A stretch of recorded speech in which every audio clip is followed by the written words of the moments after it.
Oi, oi, seja bem-vindo a Hati Sound, o seu clube do coral. Eu sou Bela Hati e este é o nosso segundo episódio de Por Trás dos Bastidores Hamilton.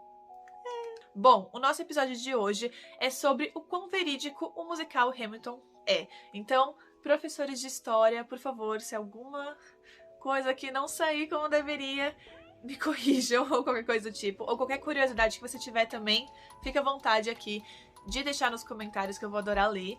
Então, sem muito mais falatório, vamos para os nossos fatos. Fato número 1. O gato de Martha Washington. Vamos começar com um fato que é muito divertidinho, que é o gato de Martha Washington. Quem era Martha Washington? Martha Washington era a primeira dama da época. Ela era casada com George Washington, que foi o primeiro presidente dos Estados Unidos. E durante a música Winter's Ball, a gente tem uma menção de que a Martha nomeou seu gato em homenagem ao Hamilton. Porém, isso não é verdade. Acredita-se que ela tenha nomeado seu gato Hamilton em homenagem a um assistente do George Washington que era muito próximo do casal. Logicamente, isso não muda a história, mas a gente vai falar aqui de fatos bem grandes e fatos pequenininhos. Estado civil da Angélica. Bom, um dos momentos mais clássicos e chocantes e emocionantes de Hamilton é quando o Alexander Hamilton conhece a Angélica e a gente tem aquele triângulo amoroso entre ela, o Hamilton e a Eliza. Porém, na vida real não foi bem assim que aconteceu. Isso porque quando o Hamilton conhece a Angélica na vida real, ela já está casada há bastante tempo com 2 filhos. Então nem existia essa possibilidade de um romance nascer entre eles. A queda de Hamilton. No nosso segundo ato, nós temos um momento no qual o Hamilton é confrontado por Thomas Jefferson, Aaron Burr e James Madison sobre as suas finanças e aquele desvios de dinheiro que estavam acontecendo por conta da sua traição. Porém, na vida real, não foram esses 3 homens que confrontaram o Hamilton sobre isso. Foram outros 3 homens, incluindo o futuro presidente dos Estados Unidos, James Monroe. Logicamente, a mudança desse fato é compreensível, porque eles precisavam usar os personagens que já estavam ali introduzidos no musical. O motivo do duelo. Bom, vamos falar um pouquinho sobre o duelo que matou Alexander Hamilton, no caso, Aaron Burr matando Hamilton. Antes do musical Hamilton surgir nos Estados Unidos, o Alexander Hamilton era muito conhecido principalmente por ter morrido em um duelo, então esse era um fato muito conhecido principalmente pelos americanos. Porém, o musical diz que isso aconteceu porque o Burr estava concorrendo a presidente na eleição de 1800, o Hamilton era contra, eles acabaram lutando e o Burr mata Hamilton. Mas não foi assim que aconteceu. Aaron Burr, na verdade, estava concorrendo para ser governador de New York, do estado de Nova York, e obviamente o Hamilton era sim contra.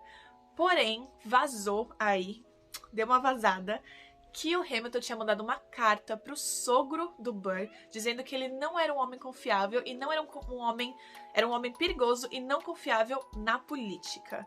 E isso deixou, obviamente, o Burr muito bravo. Essa carta foi vazada no Albany Register e depois de trocarem várias cartas, Hamilton e Burr se encontraram para o duelo, no qual Hamilton acaba morrendo. Difamando a mãe de Hamilton.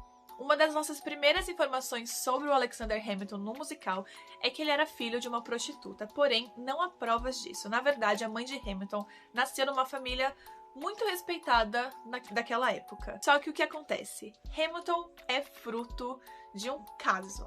Porque o pai de Hamilton era casado, ou seja, a mãe dele teve um caso com um homem casado, o que era ilegal e altamente julgado na época. Eu acredito que esse fato foi mudado não só para o musical não ter que explicar que o pai de Hamilton era casado, mas também porque isso ajuda o crescimento do personagem, já que o estigma de prostituição e de traição da época era muito forte e mesmo assim Hamilton conseguiu crescer na vida.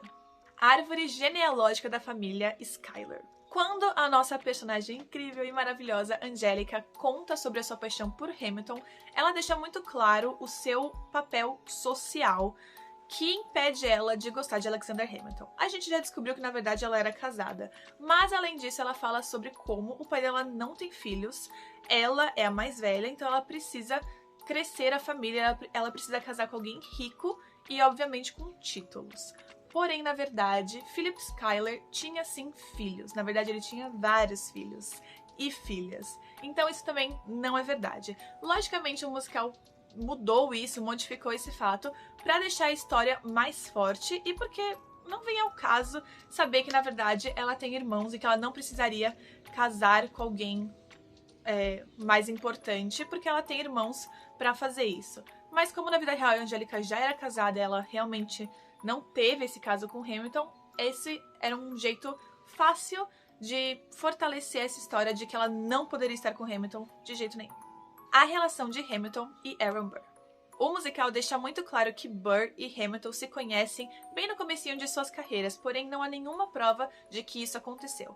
E outros momentos também foram modificados pelo musical para fazer mais sentido, já que eles tinham que usar aqueles personagens que já foram apresentados. Como, por exemplo, o duelo entre John Lawrence e Charlie Lee, que na verdade o Burr não estava presente. A primeira escolha de George Washington. No musical, toda a relação que a gente tem do George Washington com o Alexander Hamilton é de extrema admiração e confiança e conexão entre os dois. Mas a vida real não foi tão assim que aconteceu. Antes de George Washington convidar Hamilton para ser secretário do Tesouro, ele convidou Robert Morris, que acabou desistindo do cargo e aí sim Hamilton foi chamado por Washington. Então ele não foi a sua primeira escolha, isso não quer dizer que eles não tinham uma relação boa. Porém, como a gente já falou aqui, é importante a gente já manter no leque de personagens que já foi apresentado e não é uma informação que mudaria o musical. As dívidas sulistas. Em vários momentos do musical, nós temos o embate entre Thomas Jefferson e Alexander Hamilton, e isso era muito real, assim como as dívidas do Sul. E por que isso é importante? Porque em um devido momento do musical, Hamilton sugere que o governo federal deveria arcar com as custas e as dívidas dos estados. Porém, Jefferson diz que não é a favor disso, porque o Sul, que não tem dívidas, os plantadores sulistas, que não têm dívidas, não deveriam pagar pelo preço, pelas dívidas dos outros estados. Porém, isso não é verdade. O Sul tinha, sim, bastante dívidas e, inclusive, Thomas Jefferson estava sempre devendo. John Adams. Apesar de John Adams não ser um papel no musical, não ser interpretado no musical, ele ainda assim é importante na história. O musical deixa entender a partir do segundo ato que Hamilton teria sido demitido por John Adams porque ele não gostaria muito do Hamilton. Porém, isso não é verdade. Quando John Adams se tornou presidente dos Estados Unidos, Hamilton não fazia mais parte do governo na vida real. Então isso não teria acontecido. Porém, foi ali colocado para trazer uma pitada de drama a mais pro segundo ato. Como se já não tivesse drama o suficiente em Hamilton, né? Vamos para um bem polêmico agora. Hamilton contra a escravidão. O musical conta uma história de um Alexander Hamilton que era muito contra a escravidão. Porém, as coisas não aconteceram bem assim na época. O musical Hamilton acabou exagerando vários fatos e vários atos do personagem para que o público o visse como o mocinho, o bonzinho da história. A agenda política de Hamilton nunca teve como prioridade qualquer ato contra a escravidão, apesar dele ser contra a escravidão e também dele criticar abertamente comentários racistas de Thomas Jefferson, incluindo o que ele diz que pessoas afro-americanas eram inferiores biologicamente, e Hamilton criticou isso abertamente e publicamente. Hamilton também é um dos cofundadores da New York Manumission Society, que foi fundada para abolir a escravidão no estado de Nova York. Porém, como nem tudo são flores, Hamilton também foi acusado de ter escravos e também de vender, negociar e comprar escravos para a família da Eliza, para os Schuylers. Apesar dele ter pensamentos contra a escravidão, ele não foi um herói contra a escravidão e ele não fez nenhum ato que realmente ajudou a abolir a escravidão. Então é importante deixar claro que ele não era esse super ativista contra a escravidão, como o musical às vezes deixa claro. Inclusive, no final do musical, a Eliza fala que ele poderia ter feito muito mais se ele tivesse mais tempo, porém a gente também não sabe se isso é verdade, se isso realmente aconteceria, porque naquela época muitos deles não fizeram nada. Um homem para os 1%. O musical passa essa imagem de Hamilton como um homem muito bom, do povo, da revolução, inclusive durante o seu caso, que ele culpa a Deus por não poder resistir. Porém, essa não era exatamente a verdade. Hamilton era muito mais um homem dos 1%, ou seja, dos ricos. Ele gostava de bancos grandes, de dinheiro sim. Inclusive, teve uma época que ele chegou a dizer que o presidente deveria ter poderes como o de um rei e que deveria ter um senado que iria funcionar, que iria ser o mesmo até o final da vida das pessoas que estavam no Senado. Então a gente vê que algumas ideias do Hamilton não eram tão revolucionárias e tão da grande maioria. Federalist Paper. O musical de Hamilton coloca o Burr ali, ele xuxa um Burr nos momentos que o Burr não estava na vida real. Alexander Hamilton! E o Federalist Paper é uma das coisas que não aconteceu. Não tem nenhuma prova de que o Hamilton teria convidado ou pedido ajuda de Burr para escrever os Federalist Papers. O musical provavelmente fez isso para incluir mais o Burr, porque a gente não sabe sobre esses outros personagens que não fazem parte do musical, e também para mostrar um pouco da admiração que o Hamilton tinha em relação ao Burr. Take a Break. Durante a música Take a Break, o jovem Philip, com então 9 anos, fala que tem uma irmã, mas gostaria, na verdade, de um irmãozinho também. Porém, isso é mentira, porque quando Philip tinha 9 anos, ele já tinha outros 2 irmãozinhos. Então isso, obviamente, não faz sentido com o que aconteceu na realidade. Eliza e o affair. Quando no musical a Eliza descobre que o Hamilton teve um caso, ela larga o Hamilton e vai embora. Porém, na vida real, isso não aconteceu. Na verdade, a Eliza, da vida real, ficou muito mais brava com as pessoas que pressionaram o Hamilton e que fizeram com que essa notícia se espalhasse do que com o próprio Hamilton. Logicamente, esse era um comportamento que condizia mais com a época, que era uma época que as pessoas não estavam muito acostumadas com uma mulher largar o marido. Então, para o musical trazer esse fato um pouquinho para o século XXI, ele mudou o posicionamento da Eliza e fez ela um pouquinho mais... não forte, mas um pouquinho mais ousado do que ela realmente foi na vida real. A morte de Philip. O Philip realmente morreu num embate contra o George Acker. Porém, não foi muito bem como o musical conta. Durante a música Blow Us All Away, fica retratado que o George teria atirado no Philip depois do 7, ou seja, ele nem teria esperado a contagem até 10, que é o correto, para depois atirar. Porém, na realidade, não foi assim que aconteceu.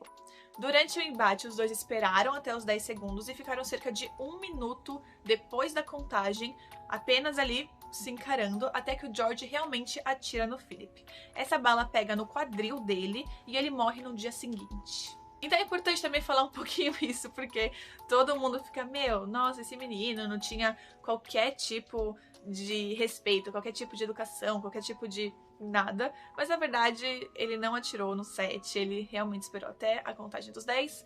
E os dois ainda ficaram 1 minuto ali, trocando uns olhares.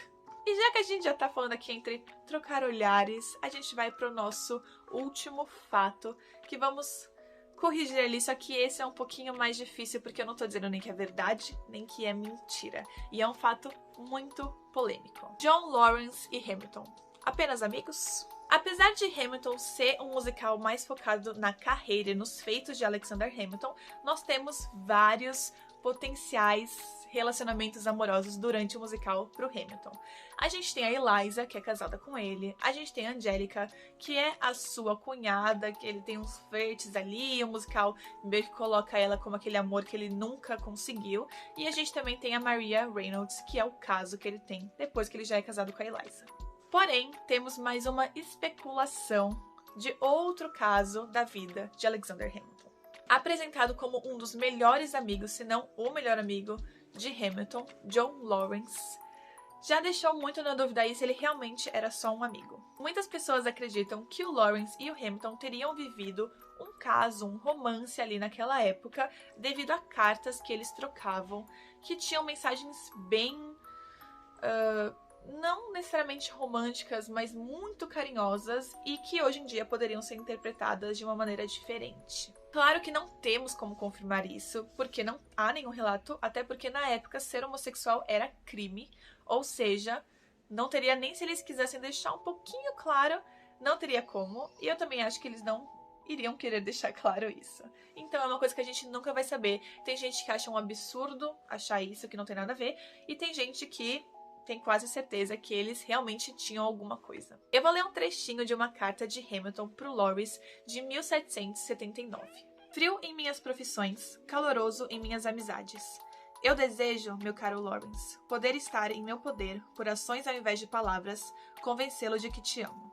Você não deveria ter aproveitado minha sensibilidade para roubar minhas afeições sem consentimento. Mas como você fez isso e como somos geralmente indulgentes com aqueles que amamos, não terei escrúpulos em perdoar a fraude que você cometeu. Outro exemplo de carta que eu vou trazer aqui, só um trechinho, é uma carta que ele envia para Lawrence falando um pouquinho sobre ele ter casado com a Eliza, na qual ele diz a seguinte frase: eu ainda terei um pedaço para o público e um para você. Um pedaço dele, ele quer dizer. E apesar das diversas pessoas que shippam os dois, o musical não traz nenhum indício desse romance, além de em My Shot o Hamilton falar que ele gosta muito do Lawrence, mas isso ele pode estar claramente falando como uma amizade que ele aprecia muito. Como eu disse, não há nenhuma prova de que esse romance realmente aconteceu, então fica mais por você acreditar ou não. E a gente também tem que considerar que naquela época, essas cartas mais calorosas, palavras como caro, enfim, eram comuns. Logicamente, eu não estou dizendo que tudo das cartas são comuns, mas aqui eu não vou nem afirmar que eles tiveram romance, nem negar. E eu queria saber de você se você acha que esse romance realmente aconteceu ou não. E esse foi o nosso segundo episódio de Por Trás dos Bastidores, Hamilton. Eu espero que você tenha gostado, obrigada por assistir até aqui. Como sempre, na descrição eu tenho links de ONGs e instituições muito legais, com pautas incríveis. Se você quiser doar, ou só ler, ou compartilhar, enfim, fica à vontade. E deixa aqui seu comentário do que você quer pra parte 3, que eu não vou contar ainda o que é. E eu te vejo no próximo episódio e no próximo vídeo. Obrigada pela sua companhia e até já! Tchau!